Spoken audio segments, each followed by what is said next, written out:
We'd like to keep this presentation part as brief as possible and open up to the floor because we realize that's quite a daunting task to tackle because Jess presented in the main session that we're all here for very different reasons, and I firmly have the protected area management hat on. Mike, I don't know what you think you are. Various things. So I think there's a lot of people here who are sort of tech professionals in various different sort of degrees and various different technologies. And so we'd like to have a conversation at the end. If anyone would like to butt in now and you feel it's very strong that you get your point across now, let us know. Otherwise, we'll have a big conversation at the end. All right, so I know the topic is sort of new technologies, but I would like to share some lessons learned so far because I wish I hadn't made as many mistakes as we've made. And I'm sure a lot of people feel like that with technology. So first things first, do the basics right. We've heard it, and we've had a lot of great presentations already. You know, we had the one about topography and what to do there. That turned into a bit of a tech discussion. You know, we've had the supporting infrastructure for EarthRanger, also tech stuff, and a couple of other talks that have touched on this, but really do the basics right. The second point there is the right tools for the job. You can hear about an exciting technology and say, listen, I must have that or my reserve is going to fail. But if you don't actually have the proper use case for it, you're unfortunately investing in something that you don't see the returns on. And when people don't see returns on things, that generally naturally decays, and that's the end of that. Thirdly, they're managed for longevity, and we're trying to really promote the fact that technology is the same as a Land Cruiser. And we say that to every person we meet. And when you buy a Land Cruiser, you make sure you have a mechanic, you make sure you have 4 spare tires, you make sure you have a service plan. If the thing makes a funny noise, you get it fixed now or it's going to break. That is exactly the same for technology. A lot of people invest in it and hope they can walk away and it's going to work forever. And we're really trying to sort of get the message across to treat it exactly like a Land Cruiser. And the final point, and yeah, we've been guilty of this many times, that the simplest solution is the best solution. And a good example of that is you sit in front of a system with a sort of customizable data model, and you think, I can take on the world here, and you make 100 really complicated sort of reports, and then you slowly but surely wind your neck back in over the next 5 years and realize, oh, well, we didn't need that, and it actually works better the simpler it is. So that, moving on from that, we've got the upcoming stuff. So I realize that this is not technically accurate, but we use this to talk to donors and people who don't necessarily are sort of absorbed in technology all their life in conservation. But basically, you've got 3 rings here. You can see the outer tier is meant to be in a different color gray, but that's basically the sources of information. All your different sensors, all the different sources of the information you're trying to eventually analyze, understand, and view. The middle one is your data transmission layer. So that's how that information is getting to the center point. And then obviously your center point is your command and control. For us, domain awareness is obviously EarthRanger. And then there are various other tools that sit there. There's all the analysis and all the stuff that you do at that center point to understand all those information feeds. And I've circled those 3 things in red there because those are the things that you are responsible for. You know, someone else keeps the satellites in orbit, someone else keeps the GSM networks up and going, but you're responsible for the things in red, and that's where some of the challenges begin. So it's always worth, you know, if you're going to invest in something and install something yourself, you've got to treat it very differently to a device that you buy and you have a subscription service for. Okay, Mike's going to talk about some exciting software now for a while. Yeah, so keeping in mind sort of the layout of those sort of 3 rings. You had your data sources, you had your transmission sort of layer, and then you had your command and control stuff. The first new little piece of technology that's coming out to help facilitate that whole system is called Gundi. And what Gundi is this, well, I called it a system interoperability and data exchange platform, which is a lovely little bit of word salad. But what that basically means is it's a tool that tries to make it easier to get your data from your sources into your either command and control center or to make it available for your data analysts and things like that. If you were here for the last panel, then you heard a little bit about the importance of being able to get the data from the field into a usable state so you can visualize it or analyze it. Basically, what this does is it acts as an intermediary layer between your data sources and the endpoint that you're looking to get to, whether that is SMART or EarthRanger or some other systems that are going to be integrated. MoveBank was just mentioned a little while ago. And one of the great advantages of this system, because it acts as sort of a data handler, which is sitting in the middle between these two, the sources and the endpoint, you can take that information once it's in the system and send it to an arbitrary number of endpoints. So it knows the format that you need to send data into MoveBank, into SMART, into EarthRanger. So once the data is in there, it facilitates data sharing much more easily than having to set up, if you want to do data sharing currently in EarthRanger, if you have some, say, Telonix callers, you have to set up the Telonix callers, to go into this EarthRanger instance, into the next EarthRanger instance, or the next, or do EarthRanger to EarthRanger sharing. This will simplify that process. The next slide is just a little visual that makes it maybe a little bit more clear what's actually happening. You have your data coming from your sources. These could be callers. These could be a data repository or anything like that. It goes into Gundi. Gundi knows how to handle that information, and then it gets pushed out to EarthRanger, Smart, any other endpoints. So the next little bit or piece of the puzzle is, well, how do you actually enable that in the field? A huge problem, I think, right now in the conservation space is connectivity. There's a lot of places where you would love to have sensors. You would love to have connected camera traps. You would love to be able to get information out of the field more easily, and you can't simply because the landscape is large. It's expensive to put up infrastructure to set up Wi-Fi or some of these other solutions. Starlink is something that may possibly help with that. Has anybody here heard or are familiar with Starlink already? A few, okay. So basically, this is an initiative that's being put forward by SpaceX. The idea is they're going to launch a large number of satellites into low Earth orbit, use that to basically create a worldwide internet infrastructure. So from anywhere in the world, you would be able to sign up for Starlink service, put a device on the ground, and have connectivity regardless of where you are. It's not limited by infrastructure because the infrastructure is in low Earth orbit. They're in sort of the middle of their deployment. It's not fully deployed yet, but it is operational. There's 3,000 satellites that are currently deployed. The plan, I think, is for 12,000. I've heard estimates of expanding it up to 40,000 or so, and that would just basically improve the robustness of the network. And it's being advertised as offering 150 megabit speeds, which would facilitate an awful lot of information getting out of the field, and that information would be unlimited. Essentially, there's no bandwidth cap. It's currently supported in 40 countries with 700,000 subscribers worldwide right now. We actually managed to demo this at our office space, and yeah, what we found in its current state, because not all the satellites are up there, there is some spottiness in the service, but it's functional. It does work. And right now we're just kind of waiting for the negotiations between SpaceX and the various countries, governments, jurisdictions to allow this to be to spread to more countries. Next is just a little map of where it is available. This is slightly out of date. I do know that I believe Mozambique has just come to an agreement, so they will be online soon theoretically, and I believe somewhere else in Africa, but I'm not entirely sure. Can't quite remember. So I'm going to pass it back off, and we'll hear about a few more ways to get data out. Okay, so moving on from a sort of a very revolutionary low Earth orbit satellite level to more traditional satellites. Not C-band though, Ka band. This is very much Africa specific, this service, but there are other services like this around the globe. And what you are getting is you're getting a lot higher throughput than the traditional satellites. There is still rain fade, and people who live near the tropics will know what it's like to try and have a VSAT connection work in those regions. But they do have some new technologies that really diminish rain fade, and even in a terrible storm, the internet does kind of keep ticking over. There are sort of cost savings to this. The per megabyte costs are sort of 10-fold cheaper than the old traditional C-band. But another important thing here, and I think this is very, very important to understand based on what Mike spoke about, is that you have short-term contracts for these services. So I don't know who's had these sort of 24-month big C-band contracts. Data is getting cheaper and cheaper. So if you're paying sort of data prices that you agreed upon 2 years ago, there are better solutions out there. So in this regard, it does mean that if you can give 30 days notice, if something like these low Earth orbit satellite networks does come available in your area, you can switch this off and turn on to something else, or you can actually use them concurrently. And there are some pretty good tools to load balance out there, so you can have multiple satellite connections. And they're not as reliable as those old, robust, heavy ones. But if you join them together, there's some decent connectivity available for you guys.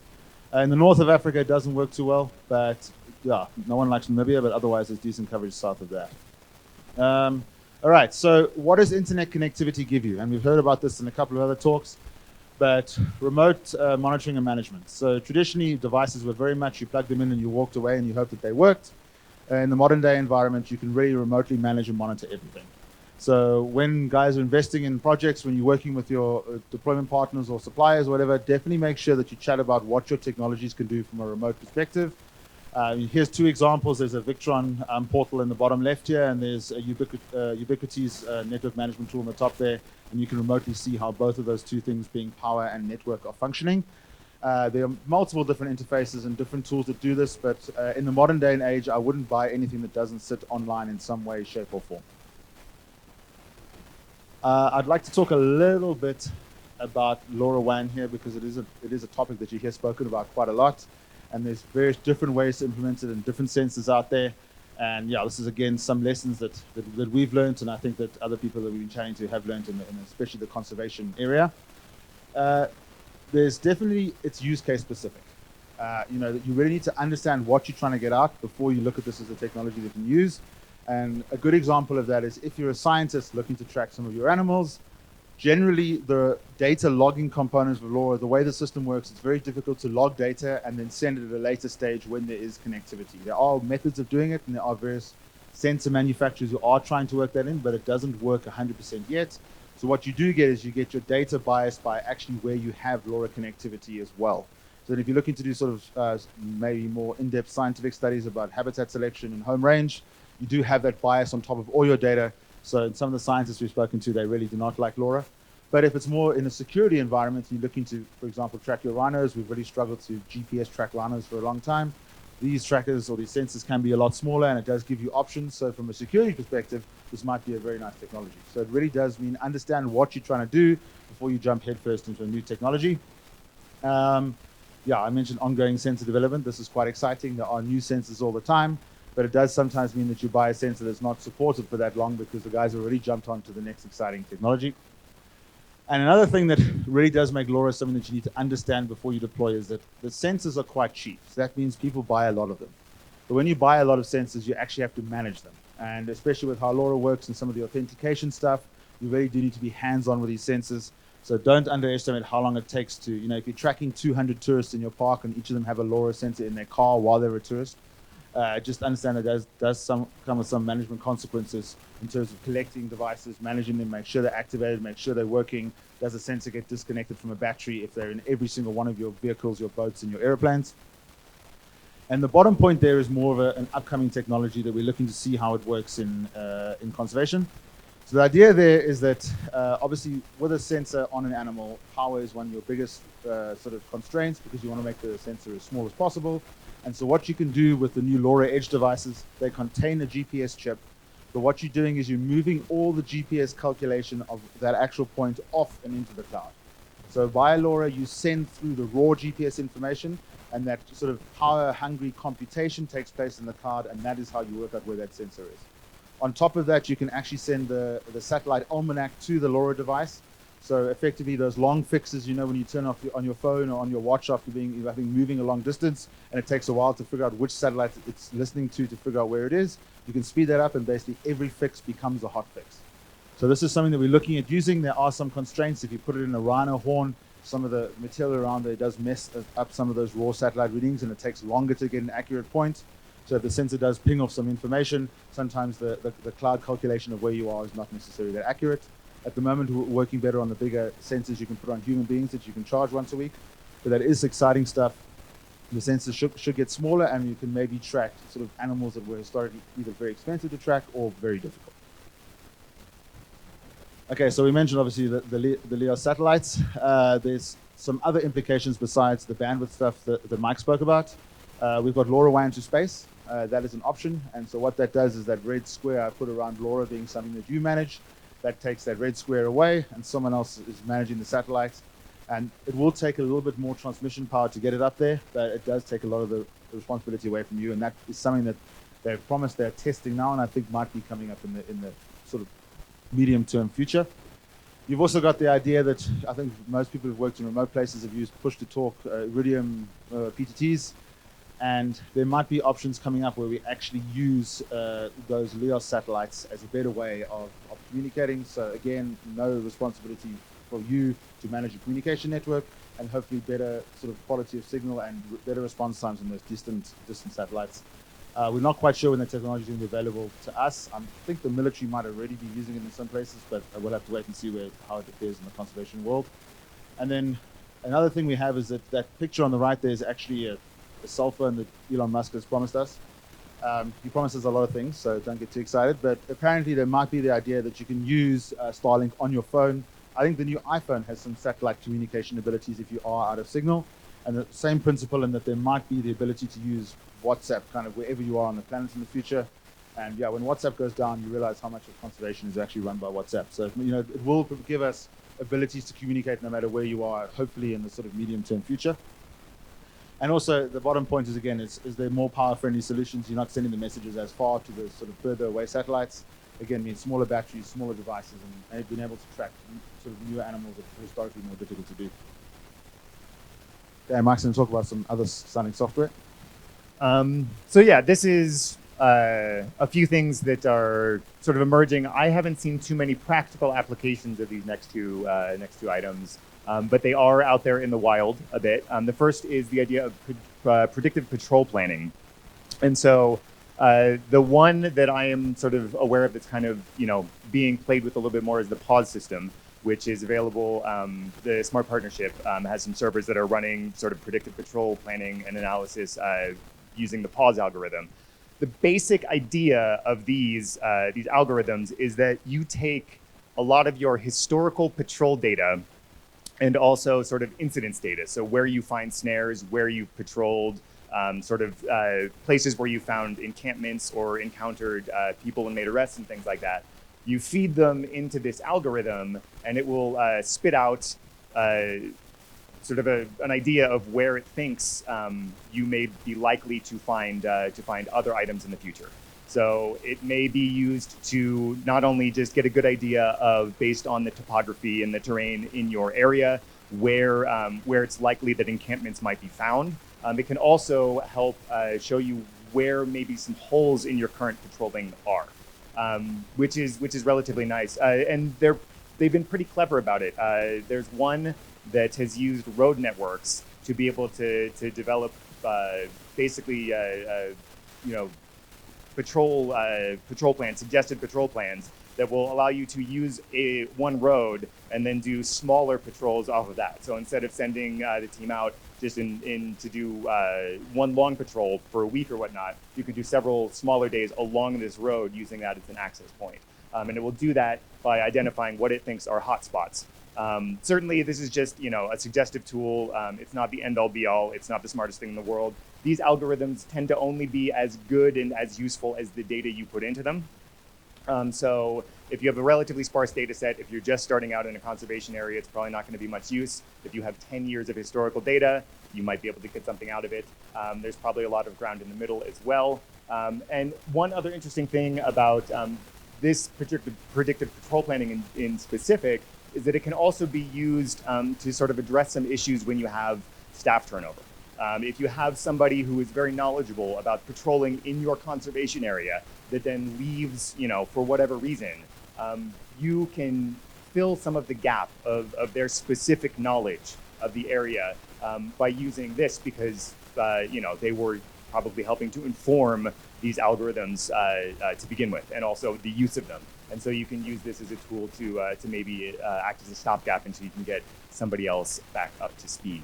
Another thing that's sort of, and on the next slide, is also using the same sort of idea for HWC scenarios. I know this was mentioned just briefly in the panel at the end of yesterday that they had hoped that, you know, there may be some applications for AI for this. And from what I saw, from what I was reading, there's not really a practical application. There's nobody that I found that had actually made a tool to bring this into reality or make it usable in a protected area or in a real world scenario. So it's more theoretical than the last one, but it is still quite clever.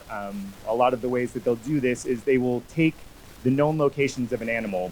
I think some of the previous work just used community sightings for individual animals that were causing issues in a community. Now you could actually use a lot of caller data or drone sightings or things like that, so you could have a much more robust data set to feed into it. And they will use these sightings to determine a home range for the animal, and then run an algorithm to determine sort of variance. When the animal leaves this sort of core home range, how far it goes, in what direction, and then through regressive analysis, basically make a prediction as to where it's going to go next, how far it might go out of this home area, and based on where humans are and settlements are, or plantations or other things that where the issue might be occurring, if they're going to go there. And they actually found a pretty high degree of accuracy for such a simple idea. So it was pretty cool. Again, unfortunately, not a lot of practical takeaway from this one because I couldn't find anybody who was putting it into the real world, but possibly worth mentioning. Yeah. Okay, another exciting development is, I think, our ability to access high-definition satellite imagery. There seem to be more and more grants available. The imagery is becoming cheaper and cheaper. It's easier to launch a satellite now. And historically, you were looking, at 30-meter resolution. You can generally, with some of the grants that are now available, get down to sort of 0.3 of a meter, 0.6 of a meter. There's a big grant, I think, currently from the Norwegian government. Sophie, you mentioned the Airbus stuff yesterday. There's some others from Planet. I think there's 4 or 5 big grants available. And I think this is the kind of information that you often sit and look at a particular area and say, I wish I knew what this place looked like 20 years ago, right? What have we done to change this place to get it to where it is now? And I think the next generation of conservationists will thank us now if we can try and work towards getting these grants, pointing these satellites at our areas and getting a baseline study now. And on top of that, if you do have this high definition data, as well as some of the older, lower resolution stuff, there are better analysis tools out there. Google EarthRanger is amazing. What you can do now in sort of an hour of processing, someone else pays for all the compute and the ability, you can download every single sort of, image that is not properly shaded by cloud and run an analysis on in half an hour. That was historically very difficult, and you have to pay lots of money and a remote sort of sensing technician to do that. That's all available. We've got Microsoft's Planetary Computer also doing amazing work there. So I think from a high-res satellite imagery perspective, there's a lot of developments that we should take advantage of now. Okay, and our final slide before we open up to anyone to introduce any new technologies or ask us any questions, are these 3 here. These all deserve their own page to be put up in lights, but basically I can't do these justice. So that's why I put them in a list, and I'm sure that people here might be able to. But eDNA is really exciting. It's something that I think we're still very much in the early stages of it, and basically historically it was very expensive to do, and it's also something that I think we can work towards as a community, right? Because as we sequence all these different genomes down to a species level across our various continents, it means that we all work towards understanding the genetics a lot better. So when you run these eDNA samples, you have a better idea of what you're finding, and I think it's something that right now it's not necessarily built into some of our scientific models in terms of estimating sort of the number of animals, but we can definitely do, are the animals present in the system, are they not? If you move into a remote area, you can actually understand what you're trying to conserve, what is still there.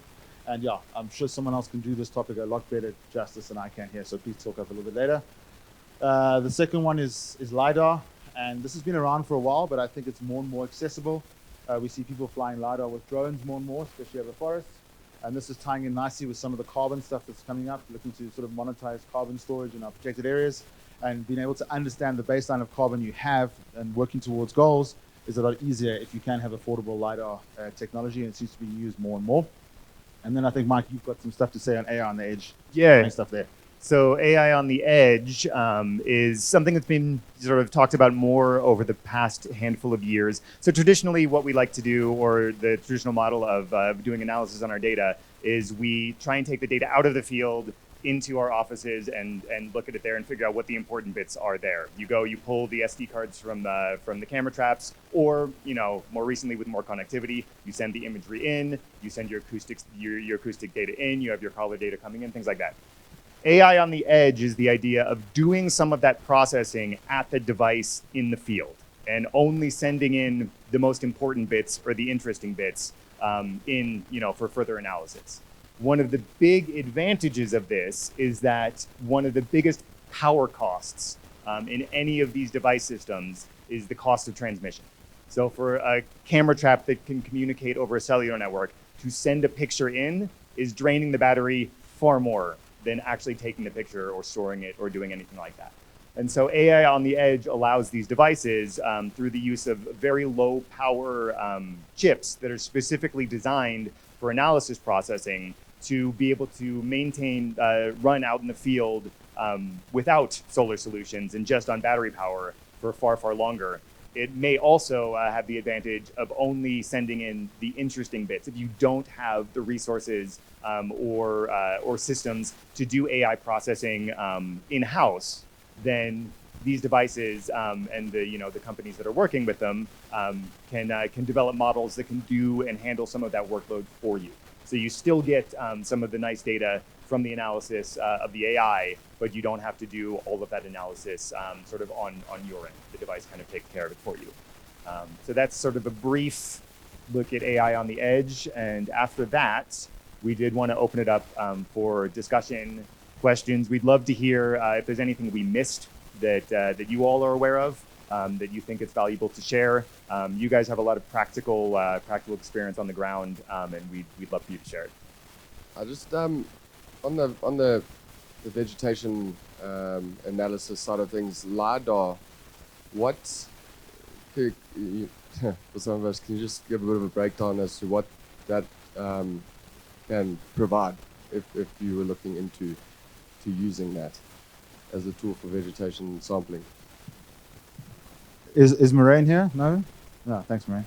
Anyway, she would probably be able to get a better answer than me. So I think the idea is that historically, you had multi-spectrum images taken from above, and you get an idea of what is the top layer that camera can see. Whereas LiDAR is exceptionally high frequency, and it can basically scan through the canopy and scan down and give you a 3D idea of what's happening. So this is actually this is a set of trees from the side. So these are individual trees, in a forest. So you can effectively 3D map the environment. You get a very good idea of what's on the ground, and from there you can effectively estimate a whole bunch of stuff in terms of, well, there's carbon, there's all sorts of things, but you can really map massive areas down to very minute detail. I mean, the study, I know that when this was sort of very expensive, they flew the Kruger National Park using LiDAR, and they could basically map every single termite mound in their entire 2 million hectares. So you get a really good idea down to that sort of microscopic levels of what's there and what's not. It does miss things, and I think there are various different bands that you can use along with LiDAR. But I mean, honestly, if anyone else has any better explanation than that in this room, there we go. Oh, please. It's used by self-driving vehicles as well to actually map the environment around them in real time. So it gives you that ability to map 3D in real time. Some of there's different models that you get. Some of them have got moving bits and pieces that's sort of sensitive for the areas where we work in. The ones that don't have moving bits and pieces is at this stage quite pricey still. But the use cases, I mean, as you said, there's a plethora of use cases.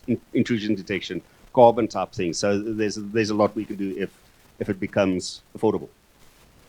And it was prohibitively expensive in the past, and it's getting cheaper and cheaper. But the data that comes out of these sort of sensors is humongous. So you need to be able to store it, you need to be able to process it, and that's also getting easier and easier as the technology develops as well. Any questions? Anything else anyone wants to add?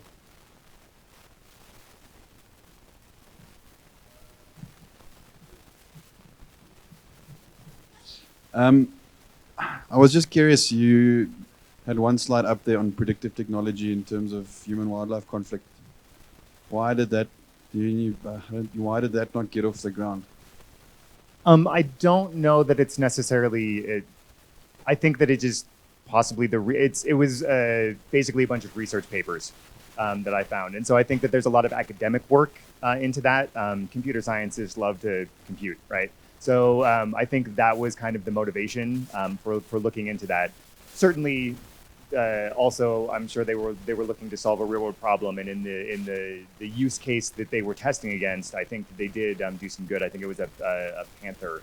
Can't remember where, but in any case, I think it was more because the reasons that academic papers don't turn into practical solutions, most of the time are probably the the same in this case. I would imagine it was a question of funding and possibly a question of just finding the right fit for an organization to develop this into a more practical technology. But on that same point, I mean, pause the illegal activity predictor. There's no reason why that couldn't also be used for human wildlife. Agree. 100% agree. Yeah. Pause just predicts a phenomenon based on all the data that you throw into the black box. And so if you use human wildlife conflict data instead of snare data or gunshot data or whatever, it would effectively do the same thing. Do you know if anybody has ever actually applied it like that before? They haven't, no.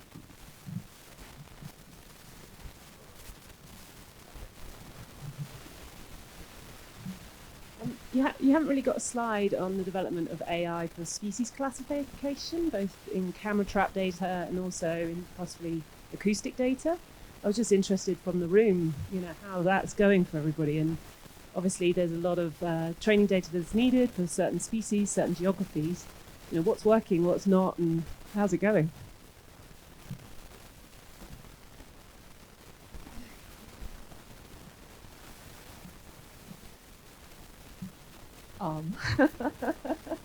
I think that object detectors are quite good. I think that those generalize really, really well to different habitats and different species, and are a good way, if you have a lot of empty images, to thin down a data set to a more manageable amount. I think species classifiers, where's Mateus? Keep passing the mic. I think they're okay. I mean, I think they're better for some habitats where we have a lot more labeled training data. I am not sold on the idea that we have mega classifiers yet that can identify any species from anywhere. So I think for your own particular system, your own particular species, and your own particular habitat and background, it does require a little bit of tweaking and collaboration with computer scientists to actually get something that both is good and also is accessible, is like an algorithm that you can actually access and run and use yourself without having to hand off that data to someone else. And I think it's progressing in interesting ways. I think the best pipelines still involve like a little bit of AI with a little bit of humans and a lot of retraining, and we're getting there, but I don't think it's this miracle solution that we all want it to be quite yet.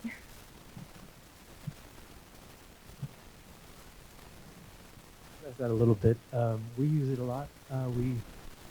People at Mattias's talk yesterday, I think it was pretty typical. We do mega detectors, they drop out, and then we write custom image classifiers to identify the animals really well. When we make models, as Meredith was saying, for particular ecosystems, particular areas with like 33 species that work pretty well.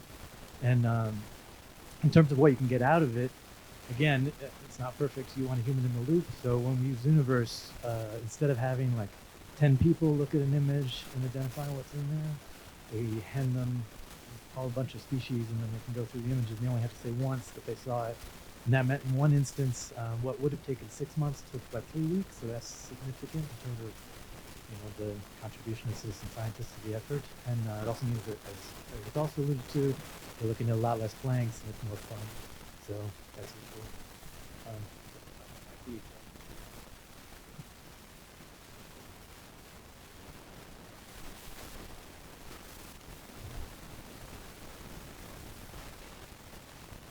Should mention, I guess, just one last thing. I had mentioned Gundi in one of the previous slides there. The next panel in this very room is sort of a deeper dive on the Gundi platform, its current capabilities, what is supported by it in terms of integrations right now, where it's headed in the future. I think it's worth checking out, so I would highly suggest sticking around for that one.